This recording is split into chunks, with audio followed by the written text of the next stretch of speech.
ஏன்னா திமுக என்ன பண்ணுதுன்னா வெற்றியை உறுதி பண்ணணுன்றதுக்காக புது புது கட்சியெல்லாம் உள்ளே சேர்க்கணும்னு முயற்சி பண்ணுறாங்க.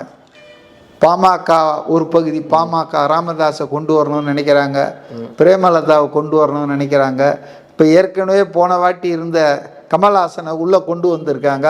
அவருக்கு ராஜ்யசபா கொடுத்ததோட முடியுமா? அவருக்கும் ஒரு 5-10 கொடுக்கணும் இல்லையா? இப்போ ஏற்கனவே இருக்கிறவங்க எங்களுக்கு ரொம்ப குறைவாக கொடுத்துட்டீங்க, போன முறை எங்களுக்கு அதிகப்படுத்தணுன்றாங்க.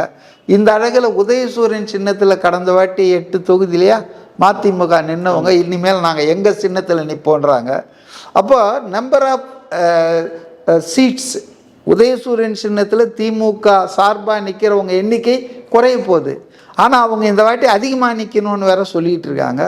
ஸோ அதனால் கொஞ்சம் சிக்கல் தாங்க. கூட்டணி என்பது உருவாகும் வரையில் எந்த கட்சி இன்றைக்கி நம்ம சொல்லலாம் திமுக கூட்டணி ஸ்ட்ராங்காக இருக்குது, இன்டாக்டாக இருக்குது, அது ஒரு 9 வருஷமாக இருக்குது அப்படின்லாம்.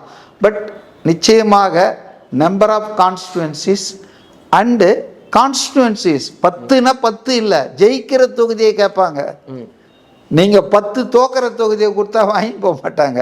ஸோ அதனால் எண்ணிக்கையும் முக்கியம், எந்தெந்த தொகுதி என்பதும் முக்கியம். அப்போ அதில் நிச்சயமாக திமுக கூட்டணியில் ஓவர் க்ரௌடடாக இருக்கிறதால சிக்கல் வரக்கூடிய வாய்ப்பு இருக்குது.